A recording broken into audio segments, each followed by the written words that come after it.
Alright guys, what is happening? We are wrapping up this month with our Flow State Book Club, Art of the Impossible. Okay? If you're interested, go and watch the rest of the videos. This is the final chapter called Flow. Let's get it. Yeah. I'm inspired. I'm inspired. Hey there guys, how's it going? My name is Sumedh Chatterjee from the Flow Zone Academy, and I'm a Flow State coach, which means that I help you feel better and perform better. I'm known for the book TPM as well as many other coaching platforms and workshops. Today I'm talking all about the final chapter of the Art of the Impossible called Flow.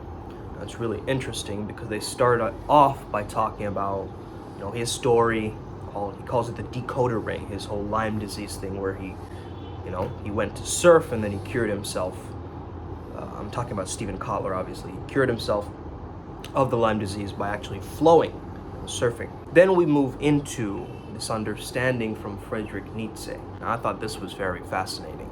Nietzsche was very strangely attracted to peak performance. He realized that if the body evolves, the mind evolves, the consciousness evolves. Also, he's bragging about who amongst the philosophers was a psychologist before me. He wanted to teach people the Superman, or the Ubermensch.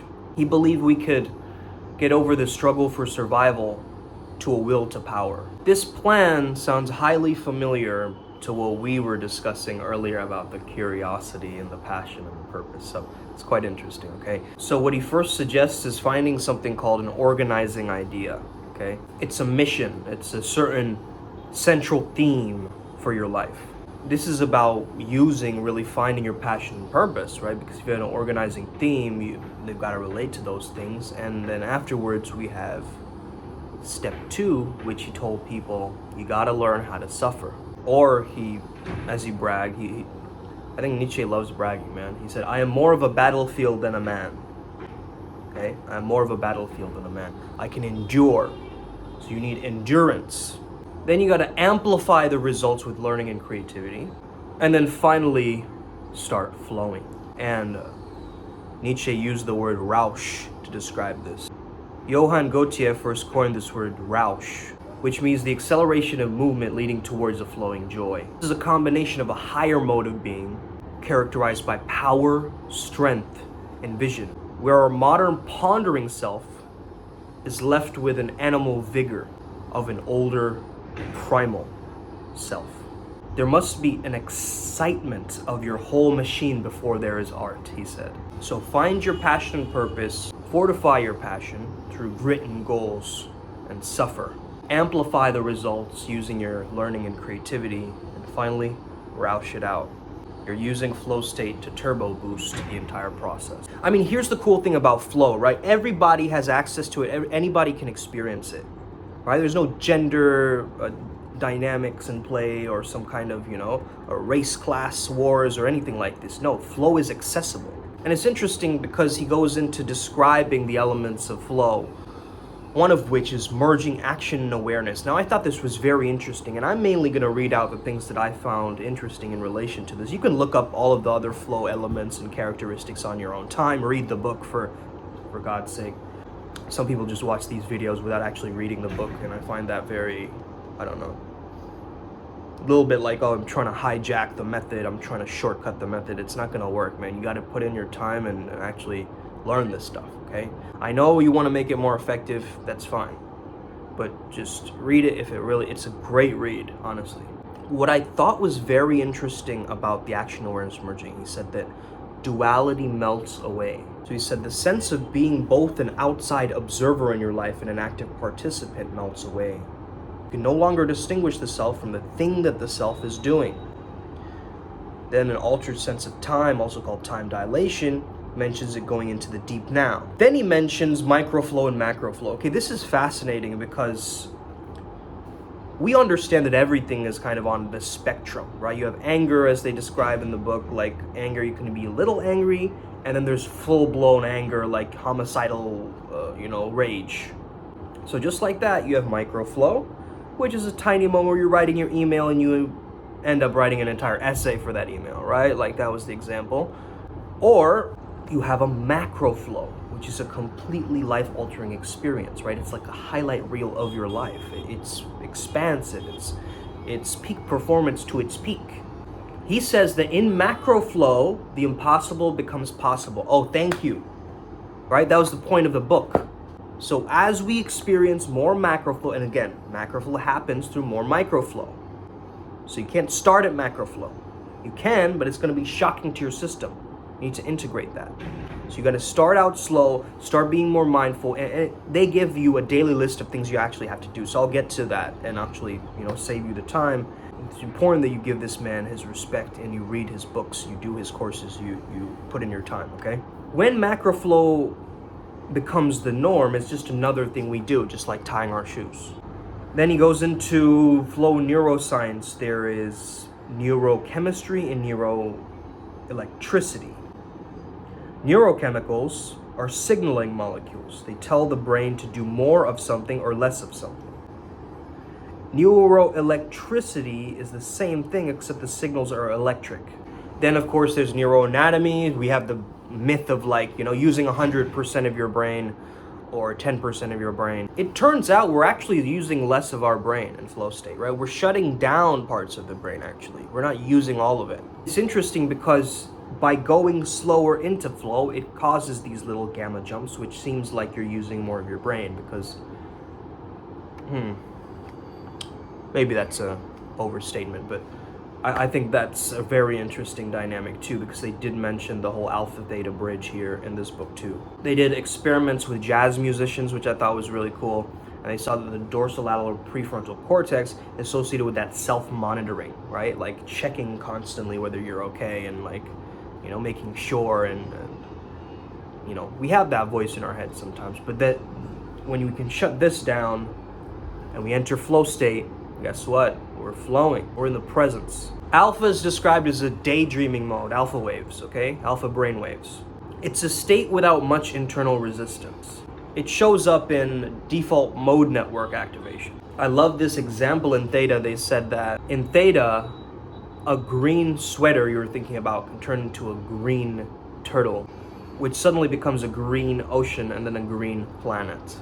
Then, of course, they have gamma waves, which are associated with breakthroughs, ahas, and insights, those eureka moments. Dietrich was one of the people who introduced that transient hypofrontality for flow. Transient means temporary, right? Hypo meaning slowing down, frontality related to the prefrontal cortex. Then we talk about, flow cocktails of anandamide, serotonin, oxytocin, all this kind of, these neurochemical cocktail that is released in flow, different brain networks that it affects, different flow triggers. Okay, the flow triggers are really interesting to me. I have a whole series on flow triggers, so I'm not going to go into it so much in this video. But I was interested in the one that I hadn't mentioned, which is autonomy. Okay, autonomy is very interesting. It's this feeling of what Csikszentmihalyi said is, I know that I am alive, that I am somebody, that I matter. I think that sums it up, man. That feeling, when I say that already, it just makes me feel like I gotta do something with this energy. I gotta flow, okay? So I really like autonomy being a part of this list because they don't really mention some of the very, secret triggers, I guess you could say. Like there's pattern recognition and complexity and a bunch of other ones, right? Stephen really loves mentioning Tim in this, huh?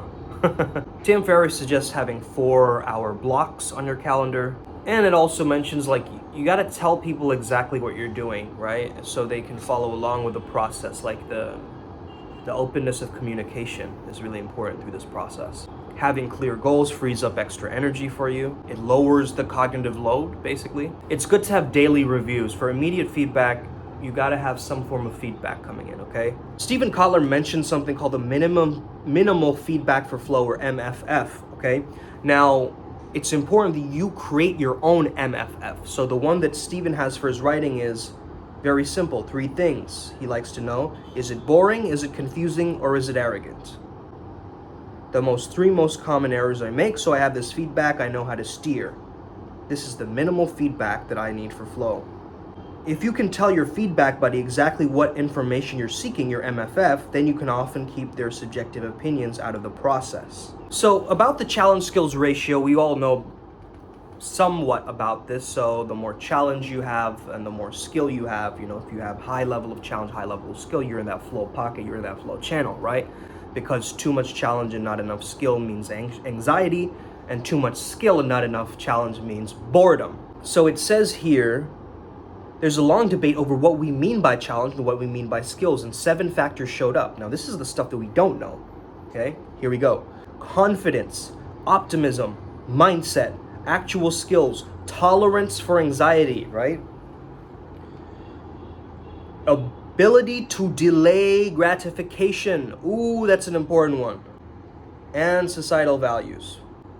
Thank you for that. Thank you for breaking that down. Well, there's internal triggers and external triggers, right? The external triggers would be like environmental triggers. This is things like high consequences, a rich environment, deep embodiment, and of course creativity. Creative triggers are just a trigger by itself. Then of course we have group or social triggers, complete concentration, shared goals, shared risk, close listening, good communication, blending egos, full participation. But in the conclusion he says, train risk, seek out novelty, tighten feedback loops, keep the pattern recognition system stocked with information so the creativity trigger is always close at hand. Play always say yes games in your personal relationships. Practice ego blending in every conversation you fall into, and on and on. Then we have the example of the flow cycle. This is by Herbert Benson. Okay, it starts out with struggle phase, it goes into release phase, then flow, and then recovery or rest. Now I want to give you the checklist. This checklist is really important, okay? So let's go through the checklist now. 90 to 120 minutes of uninterrupted concentration. So in this block, you can also work on a particular new strength in a new way. 5 minutes for distraction management. Off the things that break your focus. Okay, that's gonna take you at least 5 minutes. 5 minutes for making a clear goals list. Usually at the end of the workday to prepare for the next day. 5 minutes for daily gratitude practice. 20 minutes for release and or 20 minutes for mindfulness. 25 minutes to load the pattern recognition system. This means reading outside your core area. And finally, 7 to 8 hours of sleep a night, okay? I think we can all improve on this, okay? I definitely am not getting that much sleep. Weekly, okay? So we talked about daily, now it's weekly. 2 to 6 hours, 1 to 2 times a week. Highest flow activity, whether it's dancing, singing, skiing, or whatever. 60 minutes, 3 times a week, regular exercise. 20 to 40 minutes, 3 times a week, active recovery. This means things like sauna, massage, long mindfulness sessions, light yoga. 30 to 60 minutes, 1 time a week, train a weakness and train being your best when you're at your worst.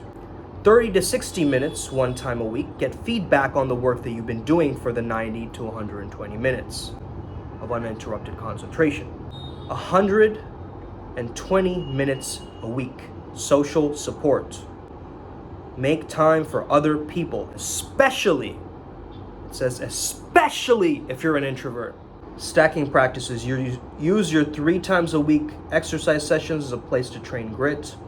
Use a few of your active recovery periods to practice mindfulness and the pattern recognition system loading. Use the MacGyver method before you enter your release practice, which we mentioned the MacGyver method in the video previous to this. Go check that out.